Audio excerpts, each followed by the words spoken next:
हितायु के संदर्भ में किनकी हितायु होती है, तो महर्षि चरक ने लिखा पूजार्ह संपूजकस्य, पूजा के योग्यों की जो ठीक प्रकार से पूजा करता है उसकी हितायु होती है। इस प्रसंग में कल हम परमात्मा के साथ हमारे पूजा के व्यवहार को कैसे करें, कैसे किया जा सकता है, इस पर चर्चा कर रहे थे। परमात्मा पूजार्ह है, पूजा के योग्य है, इसमें हमें कोई संदेह नहीं। परमात्मा की पूजा कैसे की जा सकती है, किस तरह होती है, वो तरीका हमें ठीक ठीक समझना है, तभी परमात्मा के पूजार्ह के हम संपूजक हो पाएंगे, अच्छी प्रकार से पूजक हो पाएंगे। तो बहुत सी बातें आप लोगों ने रखी थी जिसमें मैं ये कहता गया हर बार कि इससे परमात्मा को क्या मिलेगा। जिस प्रकार से संसार में हम किन्हीं की पूजा करते हैं तो उनको कुछ देते हैं, सेवा देते हैं, वस्तु देते हैं, उनको सम्मान देते हैं, प्रसन्नता देते हैं इत्यादि। तो परमात्मा के संदर्भ में एक बात समझने की है, हम परमात्मा के स्वरूप को जैसा मानते हैं, स्वीकार करते हैं, हमारे शास्त्र जैसा कहते हैं, परमात्मा में किसी प्रकार की न्यूनता नहीं है। ठीक है, परमात्मा कैसा है? पूर्ण है। कैसे पूर्ण है? पूर्ण उसको कहेंगे जिसको किसी की आवश्यकता ना हो। परमात्मा को अपने लिए किस चीज की आवश्यकता है? ज्ञान की। परमात्मा का को कोई ज्ञान नहीं चाहिए, परमात्मा का कोई ज्ञान दे नहीं सकता। परमात्मा का को कोई धन संपत्ति चाहिए, ये सारी ही संपत्ति उसकी बनाई हुई है, सब कुछ उसका है, उसको और क्या देंगे हम? ये पूरा लोक लोकांतर सब कुछ तो उसी का ही है, वो जानता है। तो धन संपत्ति में, ज्ञान में वो पूर्ण है, हम उसको ज्ञान नहीं दे सकते, उसको आवश्यकता नहीं है। धन संपत्ति में वो पूर्ण है, उसको कोई आवश्यकता नहीं है। परमात्मा आनंद से पूर्ण है। परमात्मा पूर्ण सुखी है, पूर्ण आनंद से युक्त है, वहां कोई कमी नहीं है। हम उसको कोई सुख दे सकते हैं किसी तरह का? नहीं दे सकते, वो तो पर अपने आप में पूर्ण है। दूसरे शब्दों में कहें, उसको कोई दुख हो जिसको हम हटा सकते हो, जैसे कि लोक में हम हटाते हैं पूजारों के, तो परमात्मा को कोई दुख है किसी बात का, किसी तरह का कोई दुख है जिसको कि हम हटा सकें उसकी पूजा करके, सेवा करके? पूर्णतः दुख रहित है वो।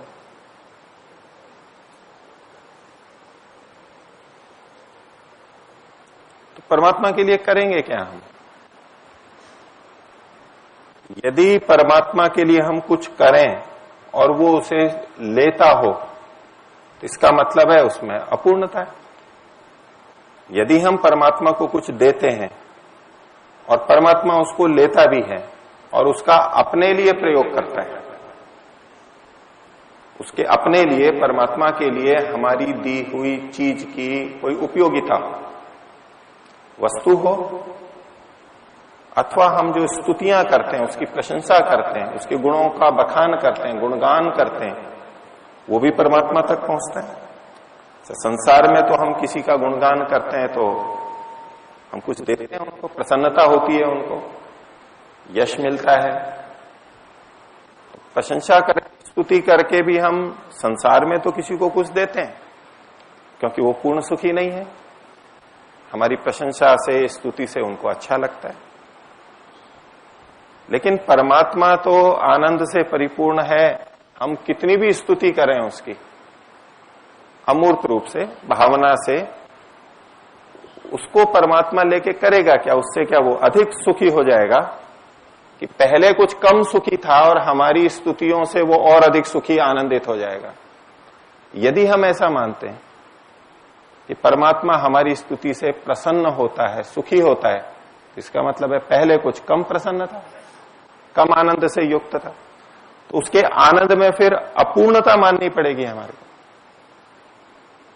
हमारे सभी शास्त्र इस बात को निर्विवाद रूप से कहते हैं, और आप भी अधिकांश स्वीकार करते होंगे कि परमात्मा में आनंद की कोई कमी नहीं है, कुछ भी कमी नहीं है, परिपूर्ण है, और वो तृप्त है अपने आप में, पूर्ण तृप्त है।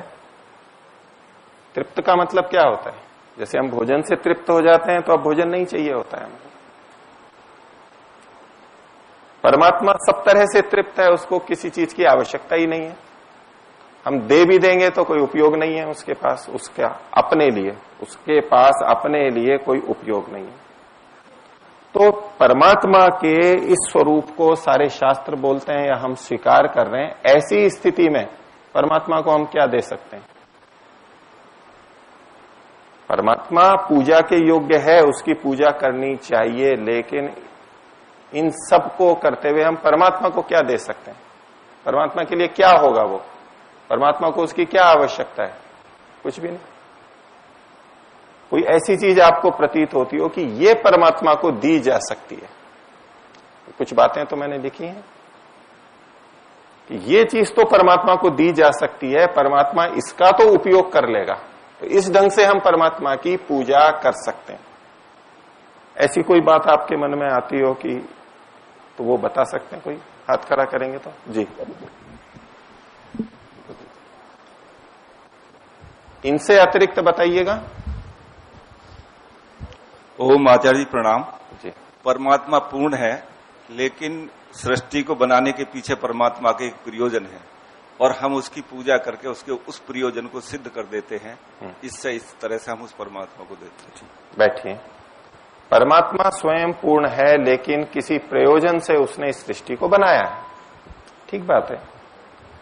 और यदि हम उसके उस प्रयोजन को पूरा करते हैं तो ये एक तरह से परमात्मा की पूजा है, ठीक है। ये परमात्मा की पूजा हो सकती है और हम अंत तक वहीं पहुंचेंगे, लेकिन इससे परमात्मा को कुछ मिल जाता हो, परमात्मा का सुख बढ़ जाता हो, ये फिर भी नहीं है। मैं इस बिंदु पे आपको ध्यान दे रहा हूं, मैं इन सब का किसी का मना नहीं कर रहा हूं।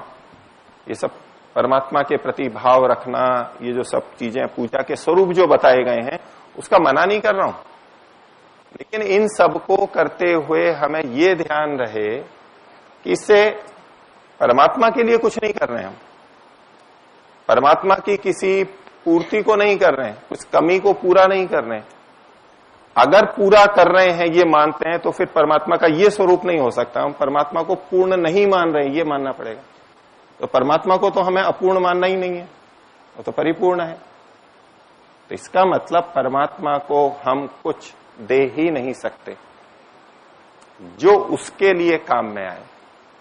लेकिन फिर भी बहुत सारी बातें शास्त्र में कही गई हैं पूजा के लिए, तो अब उसका कुछ ना कुछ अर्थ होगा। शास्त्र भी गलत नहीं है और ये भी गलत नहीं होना चाहिए। इसको छोड़ देते हैं तो उधर वो ठीक हो जाता है तो ये गलत होगा, ये ठीक होता है तो फिर वो गलत होने लगेगा। शास्त्रों में जो परमात्मा की पूजा स्तुति के उपाय कहे गए हैं, कुछ बताए गए हैं, उसका क्या अर्थ लें? ये भी खंडित ना हो, परमात्मा की पूर्णता भी खंडित नहीं हो, और वो उसको स्वरूप वो भी सिद्ध हो जाए, ऐसा हमें करना है। उसके लिए थोड़ा सा और विचार करते हैं। तो आप में से कल एक उत्तर दिया गया था, परमात्मा की पूजा कैसे करते हैं? भाई अपने को समर्पित करके। अपने को क्या समर्पित करके? तो हम बहुत सारी चीजें ले सकते हैं, अपने साधनों को, वस्तुओं को, जिसमें आप लोग फल फूल भी ले रहे थे, भोजन आदि है, वस्त्र है, स्वयं आत्मा है, हमारे कर्म हैं, इन सबको परमात्मा को समर्पित करने की बात थी। सभी चीजें आ गई, साधनों में सब चीजें आ गई, आत्मा स्वयं आ गया, और जितने भी हम कर्म करते हैं वो परमात्मा को समर्पित हों। अब इसको समझने के लिए हम लोक में एक समर्पण की बात सुनते रहते हैं। डाकू लोग समर्पण करते हैं ना, सुनते हैं अखबारों के अंदर। मध्य प्रदेश में जैसे बहुत से डाकू थे, उन्होंने सरकार के सामने, मुख्यमंत्री के सामने, जिलाधीश के सामने, या तो पुलिस अधीक्षक के सामने, अथवा किसी पुलिस चौकी में कहीं भी कोई अपराधी जाकर के आत्मसमर्पण करता है ना, उसमें क्या देता है वो वहां पर? आत्मसमर्पण में क्या देता है वो? क्या होता है? अपने आप को समर्पित कर देता है। क्या? अपने कर्मों को भी समर्पित करता है। मैंने कुछ भी गलत किया, जो भी गलत किया उस अपराधी ने, पहले कई अपराधी भागते रहते हैं इधर उधर, इधर बचेंगे उधर बचेंगे, वो जाके आत्मसमर्पण क्यों कर देते हैं? न्यायालय में या पुलिस चौकी में क्यों समर्पण कर देते हैं? क्योंकि उन्हें पता लगता है कितना भी भागो बचा नहीं जा सकता, जितना भागेंगे उतना ही कष्ट अधिक होगा, बच सकते नहीं है। बचने के लिए खूब प्रयास कर लिया, देखा अब तो मैं बच नहीं सकता, ये तो ऐसा कानून है, ऐसी शक्ति है, पुलिस वाले हैं, मैं बच नहीं सकता, और अब आकर के वहां समर्पित हो जाते हैं। तो क्या चीज समर्पित करते हैं वो उनको? अस्त्र शस्त्र देते हैं, ऐसे साधन जिनसे वो गलत कार्य कर रहे थे, अपराध कर रहे थे, हिंसा कर रहे थे, तो अब मैं उन चीजों को नहीं करूंगा, उसका प्रतीक है। और कोई दूसरा इसका दुरुपयोग ना करे, अब मैं इस गलत कार्यों के, जिन चीजों से मैं गलत काम करता था वो मैं छोड़ रहा हूं। और क्या समर्पण करते हैं? अपने को दे दिया वहां, तो अब क्या करेगा? शासन क्या करेगा? वो कार्यवाही करेगा, दंड जो उचित है वो दिया जाएगा, ठीक है। और समर्पण करते हुए वो क्या स्वीकार करता है कि मैं भारत के कानून का आदर करता हूं, कानून जो मेरे लिए व्यवस्था करेगा उसे मैं स्वीकार करता हूं। दंड देता है तो दंड जितना देता है, और आगे से मैं अपना जीवन कानून के अनुरूप चलाऊंगा, यही भाव होता है ना। और कोई धन संपत्ति देना करना कुछ नहीं होता है वहां पर। और वो अपने कर्मों को भी देता है, उसका ये मतलब नहीं है कि वो दूसरों को चले जाते हो, वो अपने कर्मों को भी समर्पित करता है। उसका मतलब क्या होता है कि इसका जो दंड है वो मैं स्वीकार कर रहा हूं, ठीक है। ऐसा का ऐसा समर्पण परमात्मा के प्रति होता है, यही बात है। इस लौकिक समर्पण का मतलब है मैं कानून को स्वीकार कर रहा हूं, नियमों को, इस देश के नियमों को, व्यवस्था को स्वीकार कर रहा हूं। ये मूल बात है समर्पण में। ये समर्पण भी वही है कि हे परमात्मा, मैं आपकी व्यवस्था को, आपके नियमों को स्वीकार कर रहा हूं, ठीक है। इस समर्पण की ये मूल भावना है। इससे परमात्मा को कुछ नहीं मिलेगा, ये तो फिर भी है। परमात्मा को तो कुछ हम दे ही नहीं सकते। इस संसार में परमात्मा की आज्ञा के विपरीत कितने भी लोग चलते हो, उससे परमात्मा को कभी भी दुख नहीं होता है। लोक में तो होता है, कहीं अनुशासन है, घर में, विद्यालय में, संस्था में अधिकारी हैं। अब नीचे के लोग यदि नियम का पालन नहीं करते हैं तो अधिकारियों को, गुरुओं को, आचार्यों को, माता पिता को दुख होता है ना, आज्ञा का पालन नहीं कर रहे हैं। परमात्मा जानता है सब कुछ, लेकिन फिर भी परमात्मा दुखी नहीं होता है। तो कोई ये सोचे कि हम गलत व्यवहार करते हैं तो परमात्मा को अच्छा नहीं लगता होगा, उसका शासन नहीं चल रहा है, तो अब मैं पालन करूंगा तो परमात्मा प्रसन्न होगा मेरे से। वो दुखी क्यों नहीं होता? क्योंकि वो आनंद से पूर्ण है और ज्ञान से पूर्ण है। हमारे गलत कार्यों के करने से परमात्मा पे कोई असर नहीं पड़ता। अगर हम ये माने कि हम गलत कार्य करते हैं, दुनिया में करते ही हैं कितने लोग, और हर व्यक्ति भी कुछ ना कुछ करता ही रहता है, परमात्मा की आज्ञा का उल्लंघन करता ही रहता है। तो उससे परमात्मा दुखी होने लगे तो सबसे अधिक दुखी कौन होगा? हमारे से भी अधिक। उसको एक की चिंता थोड़ना है, उसकी तो सारी प्रजा है। और प्रतिदिन हम पता नहीं क्या क्या कर लेते हैं, दुनिया के लोग क्या क्या कर रहे हैं। परमात्मा यदि दुख से युक्त है तो इसका मतलब है उसका ज्ञान भी ठीक नहीं है, उसको आनंद से परिपूर्ण नहीं है। वो कहीं से न्यून है ही नहीं, वो कहीं से कम है ही नहीं, यही उसकी विशेषता है। तो वो अपने आप में कभी दुखी ही नहीं होता। इसलिए हम ये सोचें कि हे प्रभु, अब मैं आपकी आज्ञा का पालन कर रहा हूं, अब तो आप खुश हो जाइए, मैंने आपको बहुत दुख दिया है। हम दुख दे ही नहीं सकते परमात्मा को, हम परमात्मा को दुखी कर ही नहीं सकते, उसका स्वभाव ही ऐसा है, वो कभी दुखी ही नहीं होता है। हाँ, हम गलत करते हैं तो वो व्यवस्था के लिए हमें दंड देता है, ये तो अवश्य है, लेकिन बिना दुखी हुए। तो हम अच्छे मार्ग पे चल रहे हैं, उसके शासन को स्वीकार कर रहे हैं, चलो इससे परमात्मा का दुख कुछ कम हो जाएगा, ऐसा फिर भी नहीं होना। परमात्मा के लिए हम कुछ भी नहीं कर सकते, चाहे विपरीत चले या अनुकूल चले, परमात्मा को उससे अपने आप में कोई फर्क नहीं पड़ता। लेकिन फिर भी परमात्मा के प्रति समर्पण कहा जाता है, वो उसके नियमों को पालन करने की बात है। अब साधनों को परमात्मा के लिए समर्पित करने का क्या मतलब हुआ? अब साधन तो परमात्मा के काम आएंगे नहीं, ये हम पहले ही समझ चुके हैं। तो साधनों को परमात्मा के लिए समर्पित करने का मतलब है कि हमारे पास जितने भी साधन हैं उनका उपयोग परमात्मा के नियम, आदेश, विधान के अनुरूप करना। इसमें शरीर भी आ गया। जो भोजन की बात कर रहे थे कल, की भोजन हम ऐसे करें जैसे परमात्मा के लिए कर रहे हो, तो उसमें परमात्मा को नहीं होना है कुछ, लेकिन हम भोजन ऐसे करें, ऐसा भोजन करें जो परमात्मा के विधान के अनुरूप हो। अब ये भोजन यद्यपि हमें ही शक्ति देगा, हमारे ही उपयोग के लिए है, लेकिन ये परमात्मा की आज्ञा के अनुरूप है, तो ये परमात्मा को समर्पित कर दिया हमने। दूसरी बात कि जो भोजन हमने खाया है उसको खा के जो शक्ति प्राप्त की है, जो जीवन चला हमारा, 1 दिन 2 दिन जितना चला, वो भोजन की शक्ति, उसका उपयोग परमात्मा की आज्ञा पालन के लिए। ये प्रभु, ये जो भोजन कर रहा हूं मैं, इससे जो शक्ति मिलेगी ये मैं आपकी आज्ञाओं के पालन के लिए ले रहा हूं। आपने ये भोजन मेरे को दिया ही इसलिए है कि हम आपकी आज्ञा का पालन करें, ये मैं इसलिए ले रहा हूं। अब ये भोजन जो करेगा ये परमात्मा को समर्पित हो गया।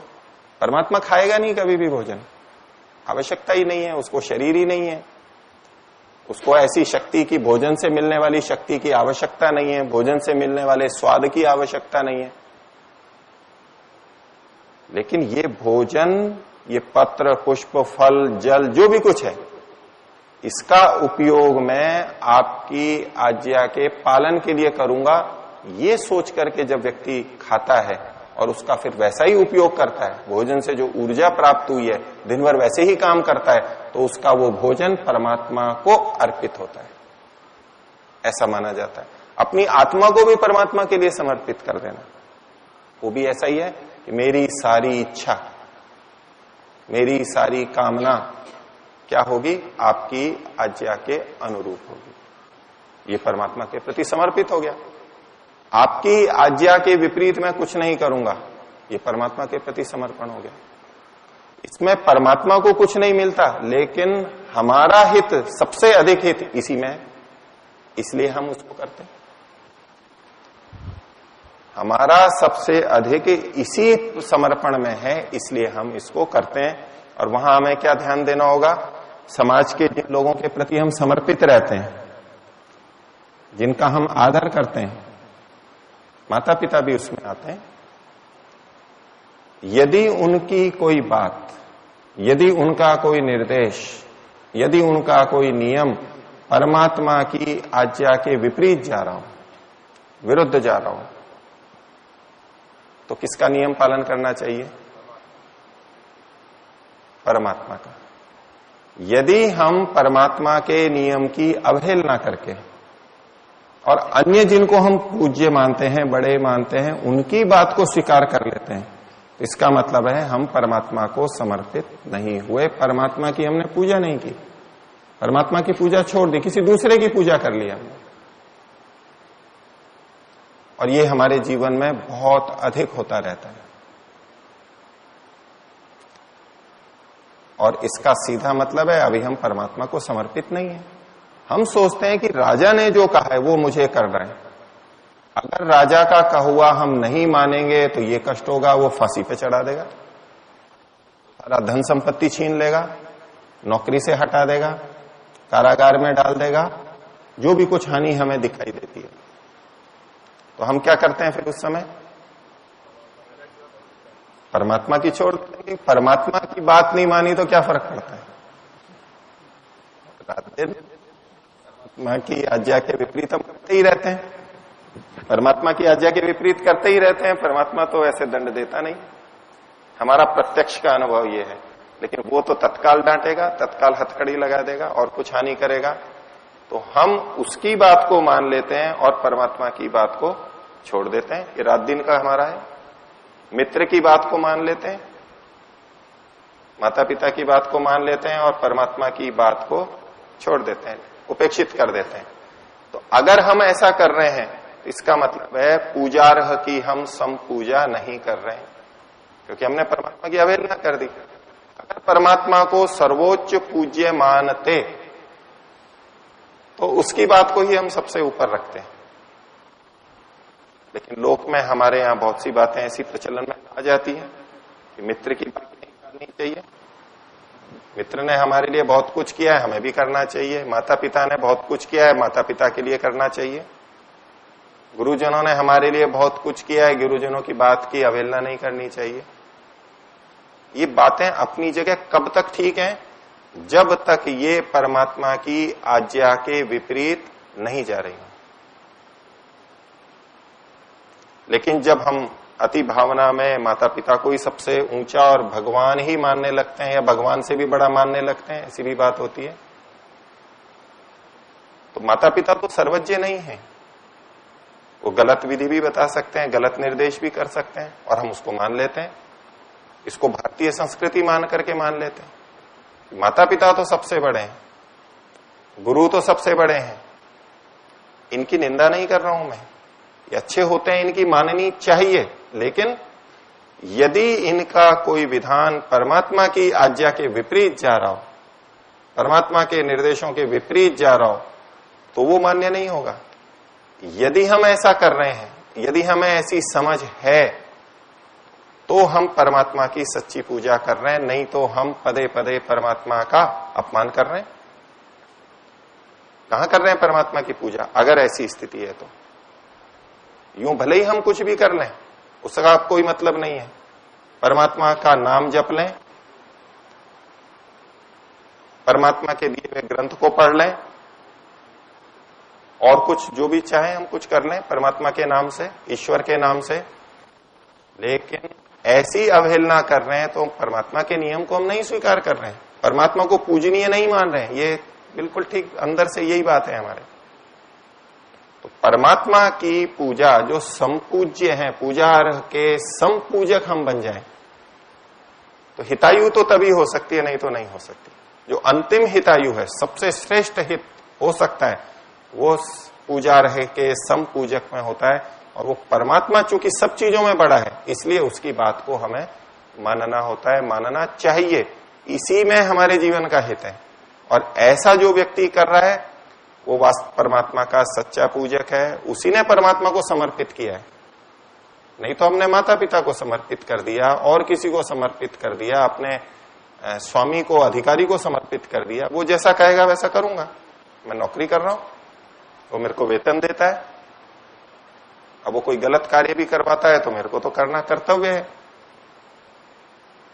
ऐसी ऐसी बातें बहुत होती हैं। समाज ऐसा कह रहा है, समाज से बाहर तो मैं नहीं जा सकता, समाज के विपरीत जाऊंगा तो कैसे जीवन चलेगा, बिल्कुल खराब लगती है। लेकिन जो परमात्मा को स्वीकार कर चुके हैं, परमात्मा की महत्ता को स्वीकार कर चुके हैं, वो किसी बंधन में नहीं रहते थे, उनको केवल परमात्मा दिखाई देता है। जितना जितना जो परमात्मा को जानता जाता है, जितना जितना अधिक पूज्य मानता जाता है, उतना उतना वो वही करता जाता है। उसे पता है कि इन सब से तो क्या होगा, ये थोड़ी बहुत मेरी हानि कर देंगे, इनसे मैं कहीं भाग के बच जाऊं, नहीं भी बचूं तो भी कोई नहीं, परमात्मा के राज्य से कहां बच के जाऊंगा, परमात्मा की व्यवस्था से कौन बच सकता है। तो ये समर्पण का और ये पूजा का अर्थ है, ये परमात्मा की सच्ची पूजा है, परमात्मा की सच्ची पूजा का यही स्वरूप है। अब किन्हीं को कुछ पूछना हो तो पूछिए। हाँ,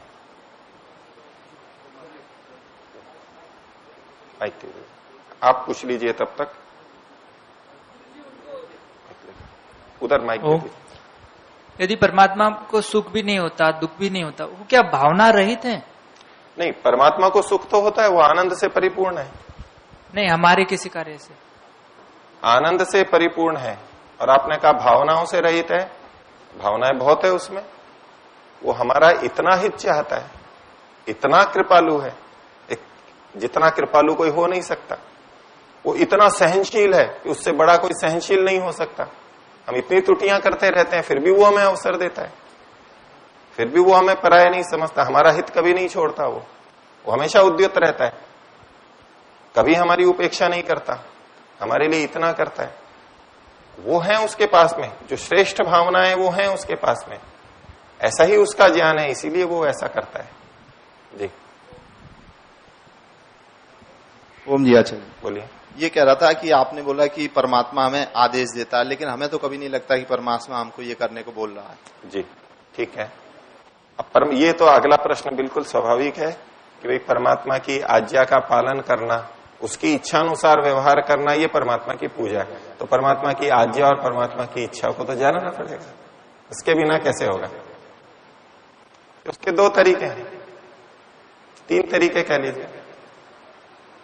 एक तो वेद परमात्मा की वाणी है तो उसको पढ़ेंगे।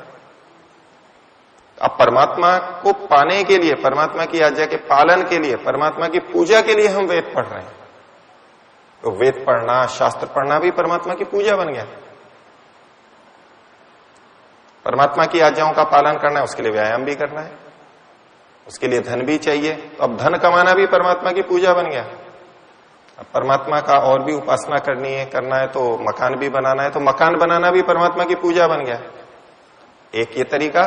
दूसरा, सृष्टि के नियमों को देख करके भी हम जान सकते हैं परमात्मा के विधान को।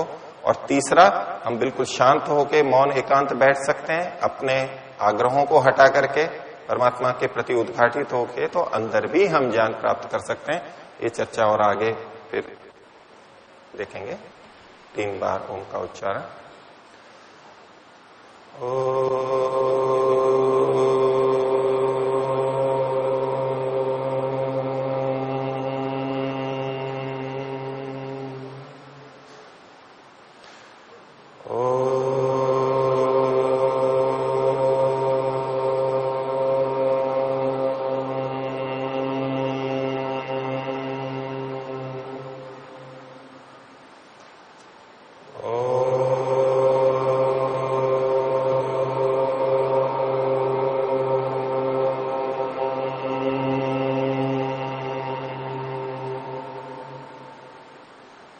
सभी को सादर अभिवादन।